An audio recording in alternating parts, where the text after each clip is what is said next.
Title might be slightly exaggerating, just a little bit, but I did get sick from painting my car. For those of you who are a lot more dedicated and eagle-eyed and just really deep into cars where you know paint codes and everything, you probably picked up on the fact when you first saw my Miata that it is not a stock color. When I first bought my car, it was red. It was just classic red of any NA Miata because that was the most produced color of Miatas. And I didn't have an issue with the red. I thought that it looked fine. The issue with the paint at the time was that it was a really bad condition single stage and some of the panels were definitely resprayed before. Aside from that, the front bumper was not in fantastic condition. So I thought, okay, the paint is fading on the front bumper. It looks murky and just gross on the rest of the car if you know, put it under a microscope, I guess. I might as well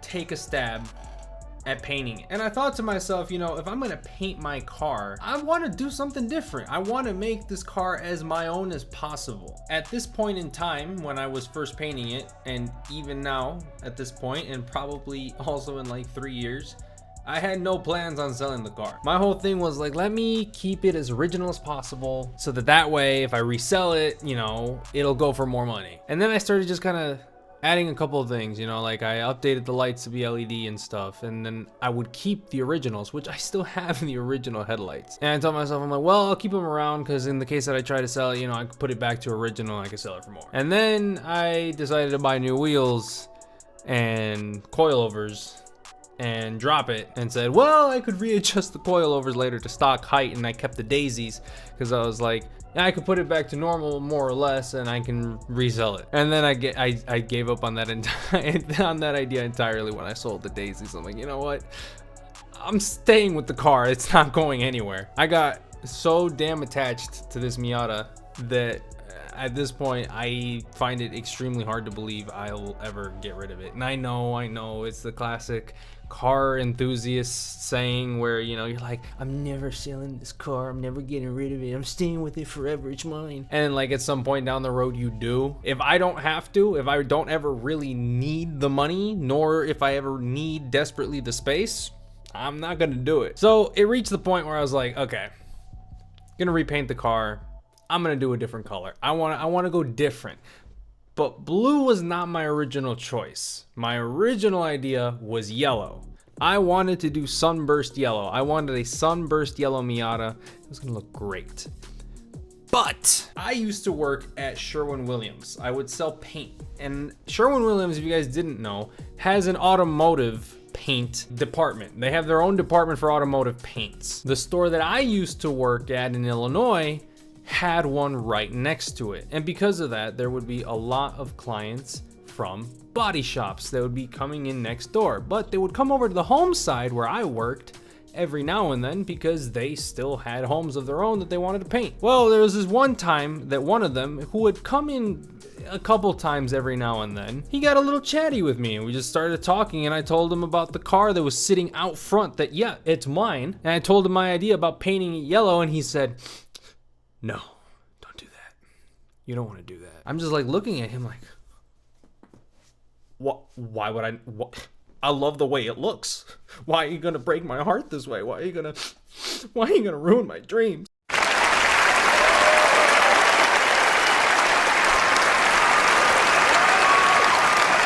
And he basically explained to me, yellow covers like garbage. You need like double the coats of paint to paint a car yellow. So I'm gonna need to buy a lot more paint than I originally thought.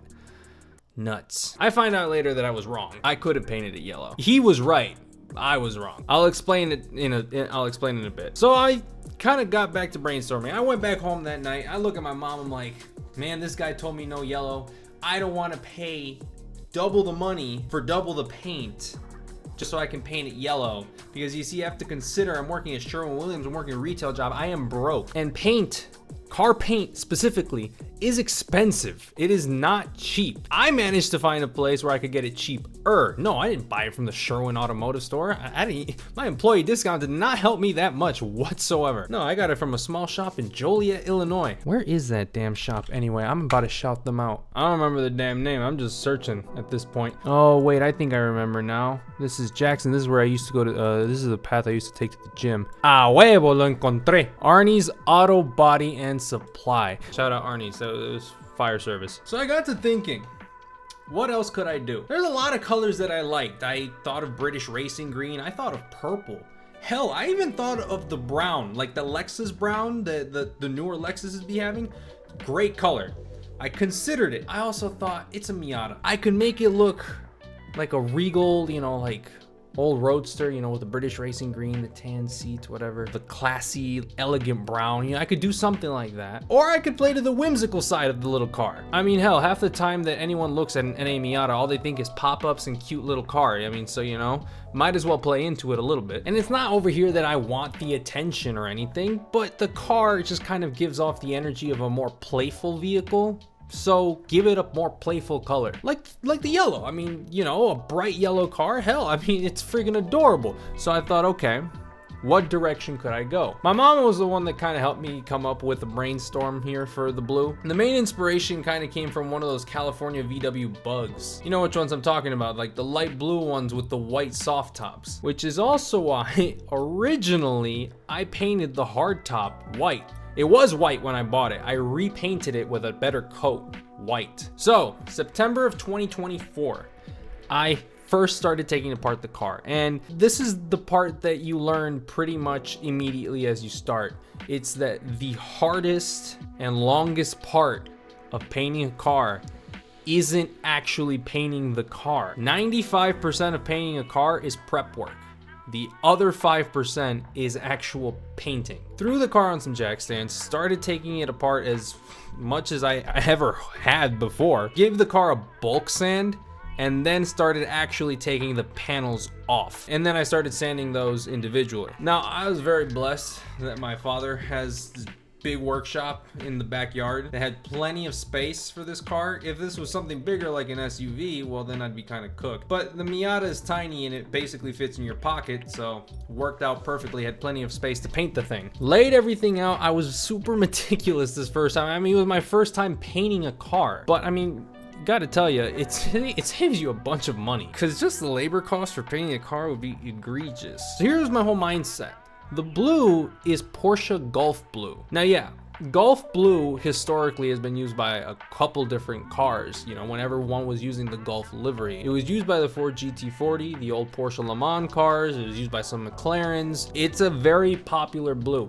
But the color code specifically that I could find where it could actually be replicated by the guys at the paint shop was a Porsche color code, specifically Porsche color code 328. So technically speaking, the car is painted in a Porsche color. And because it's Porsche Gulf Blue, I thought, let's paint the calipers orange. I thought, why not have the accents of the car be orange? So the car is sanded, we start covering everything, and note, I have my father and my uncle to help me with all of this, thank the Lord, because I didn't know what I was doing by myself. Granted, my dad didn't either. He'd never painted a car either. My uncle did some like amateur stuff on his semis, but other than that, a full car, none of us had ever done it. We just kind of knew it all by theory. Uncle had a spray gun. We just kind of said, screw it, let's give it a shot. Now, I want you guys to pay a lot of attention here, okay? I took some videos and pictures of myself during all this, and look, yeah, it's cool. I'm wearing a mask, you know? But, you know, if you compare me here to, you know, a typical professional that you'll see doing this whenever they're in a paint booth, there's something that's severely off. And that's that I'm wearing a t-shirt. My hair is fully exposed, but I'm wearing a mask at least, right? Yeah, I'm gonna live to regret this. I'll get to that in a sec. Whole car sprayed in primer. Then we spray the blue. Freaking looks great. Then we spray the clear. Clear coat, it lingers in the air. Really, really bad. Like, I mean, for a long time. We sprayed those 2 coats of clear and you could barely, like, the visibility in the workshop was horrendous. You have to spray it and then get the hell out of there and just let it settle overnight because it was ridiculously just cloudy in there. Made everything feel sticky, which is where I get to this point. Those paint suits exist for a reason, and for some reason that didn't cross my mind when I was painting the car. There are a lot of things that cause allergies in that paint.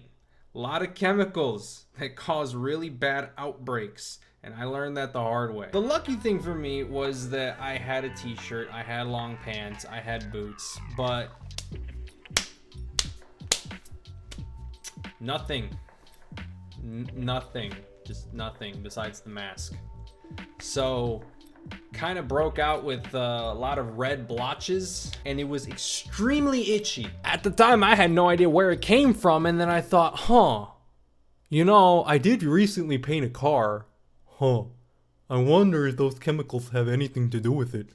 Let me go on Google and look it up. Yeah, sure enough, that's what it was. So if you ever choose to paint a car, for the love of God, get one of those damn suits, please. Don't be stupid like me. But the stupidity doesn't end just yet. Just wait. About 2 weeks later, I had discovered the Type A spoiler that was sold as a Japanese dealer option. I think it was also sold as an option partially in the US and also in Europe. And I thought, that looks cool. I like that. I want that on my car. So I get on eBay, and for about 2 weeks I'm looking, hoping that there's something, and I finally find one.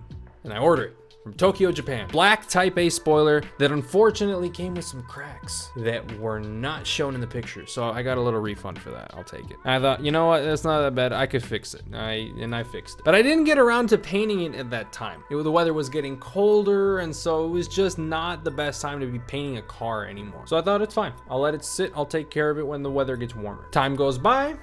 It's getting colder. Christmas time rolls around.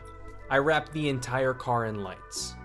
It looks freaking sick. Removing it was a pain in the ass.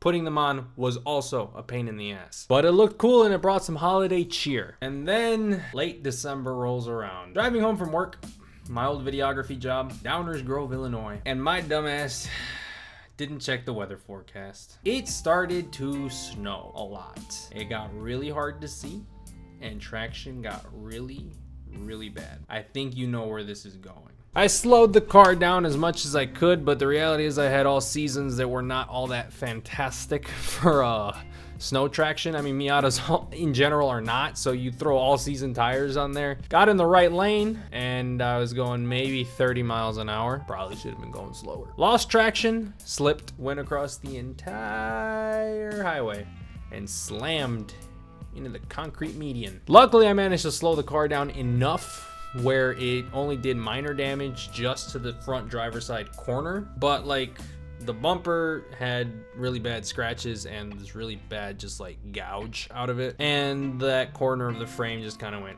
wonderful. Luckily, nothing else got severely damaged. Car still drives straight, nothing fell off. Could have been worse. I was able to turn the car back on and drive it back home. Very slowly and with a little slipping, but I drove it right back home. I was in front of my exit. I was 2 minutes from my house. It was so close. But that's what you get for not checking the weather forecast. It's on me. And it just kind of stayed that way for a while. Kind of. My father and I, we took it out back to the shop and managed to fix the frame as much as we could actually, and got it to a better position. And note, it's not the structural part like that holds the chassis or anything. It's just like the front part that's holding the bumper. Managed to pop that back into place, do a little bit of makeshift welding, and you could barely tell. I'm the only one that can really tell because I can see what's different. But the reality is that to anybody who's completely unsuspecting, it doesn't look like anything happened, which I'm personally very proud about. So it stayed partially damaged like that for a while. I mean, it was pretty clear that something had happened to it. And then rolls around June, left the videography job, and I had plenty of time. So here came round 2, painting it the second time. At this point, I should know, actually, there was one thing that fell off. I forgot to mention. It was my front license plate. got crumpled. So I needed to order a new front license plate, otherwise the police would be not very happy with me. And that is where Squirtle was born. I thought, it's a small turtle-shaped car that I have now painted very light blue. It just kind of makes sense. Squirtle's also my favorite Pokemon. It was right there. Did it cost a little bit extra in terms of registration fees because it's a vanity plate? Yes. But was it worth it? Yes. And so Squirtle was born. The original Squirtle plate was an Illinois plate. I still have both of them. And of course, I decided to bring that along with me to Nebraska because why the hell not? So when June rolled around, I finally decided to finalize the car. I had the spoiler already in my hands, just it wasn't painted. And I'm like, okay, I'm gonna fix this. Let me just do this one more time because I don't want to have to go through this process again. Let me do this one more time. Let me do it right. What do I want to do to this car so that it sits how I want it to be? At this point, I wasn't really liking the way that the white hardtop looked with the blue car. It's not that it looked terrible, it's just I wasn't feeling it. So I decided, okay, I also want to paint match the hardtop. No, I still had extra paint from when I first painted the car, which is actually why I say that I could have gone yellow, because I got the amount of paint that I had calculated would be enough, where I wouldn't be buying too much paint or too little paint. I bought 3 quarts of blue paint. I barely used one, barely, which means that even if I needed double the paint for the yellow, I still would have had enough. But no, because had I gone yellow, I would have bought 1.5 gallons thinking that I needed double the paint and only ended up using I would probably only end up using 1/2 gallon, which means I would have been left with 1 gallon of yellow paint. Needless to say, I had 1/2 gallon of blue paint left. I had plenty of clear and plenty of primer left. I'm like, all right, we're gonna do this again. Blue hardtop, blue spoiler. What else are we doing? I'm like, you know what? We're gonna have the back look sportier with the spoiler. We need the front to match the vibe. Let me get this tiny little lip. Didn't want to get a giant lip because at the same time the car is also lowered. And yes, people with lowered cars have giant lips all the time, but I didn't want it to be gaudy. I just wanted it to add a little extra flavor. So I got the tiny little Type R lip. Pretty sure I got it off of eBay. It was cheap plastic. I sanded it down, painted it blue, worked out. And then I looked at my wheels. The plus 35 offset, 7-inch wide wheels. Like, you know what? I can do better than this. So I consider, I'm like, do I just get like a silver wheel? Do I still stick with the graphite? Just go with a bigger wheel? Something that's just better fitment, more flush with my fenders. That's what I wanted because these were inset into the fender. I didn't like that. And then I kept thinking of white. And everybody says, no, don't do white. They get so dirty. You have to clean it all the time. I'm like, but it looks good. So I listened to my gut and I went with white. And that's how I ended up with the Koenig Hexaforms that I'm sitting on, 15x8 with plus 25 offset. I also know the tire lettering isn't exactly everybody's cup of tea, as my TikTok comments have been expressing to me, mostly by NB owners. I don't know how I attracted the wrath of NB owners just by posting my NA car. Leave me alone. Look, it's not to everybody's taste. I like the way it looks. So sue me, I don't know. So I went through the process again. This time fixing the front bumper with all the damage that it sustained, the rear bumper with a scratch that I caused to it. That was my fault. Painted the spoiler, painted the lip, repainted the hardtop with all the extra paint I had, and that's where we come to a problem. You see, ladies and gentlemen, I mentioned how the first time I did this, I had me a t-shirt and a mask on. So then that led to an allergic reaction. Can somebody explain to me then why this idiot is wearing less clothing than he did the first time? You can imagine what happens next.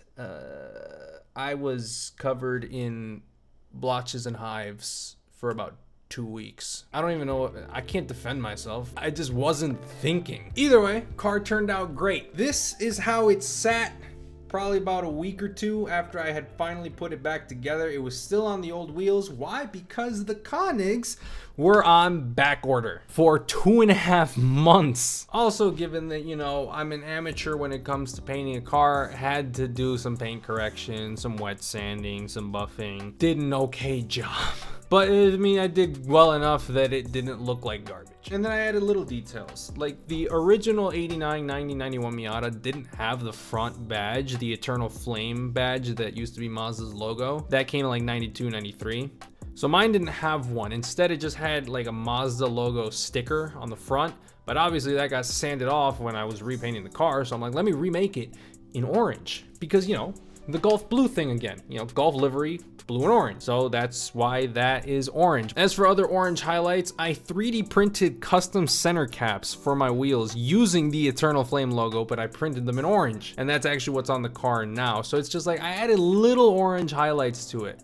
I also have considered, and I actually did try temporarily, vinyl orange stripes along the bottom. I'll throw up like a reference picture. I'm still contemplating doing it because I think it'd look cool, but I don't know. You guys let me know what you guys think. And yeah, that's how Squirtle sits now after a lot of trial and error when it comes to painting a car. I'm happy with it. Big learning process, especially on the health side effects thing. Also, to apply those tire letters, you gotta clean the hell out of your tires with acetone. And let's just say that most gloves don't keep acetone out. It just goes right through.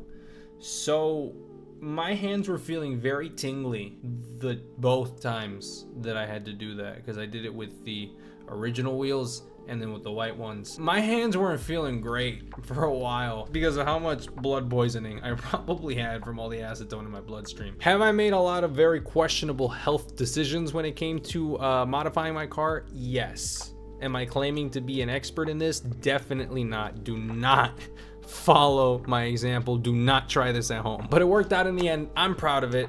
Let me know what you guys think. If you guys did enjoy the first actual content that I made on this channel, like proper long video, leave a like, comment, subscribe, you know, turn on any post notifications. Follow me on my other Squirtle socials. Follow me on my main socials too, if you're into that. I have all of that linked down in the description. So it's like, what's next? Do I call you guys the Squirtle Squad? Is that copyright? Like, I feel like something here is going to get me in trouble. Anyway, hope you guys enjoyed. I'll see you guys in the next one.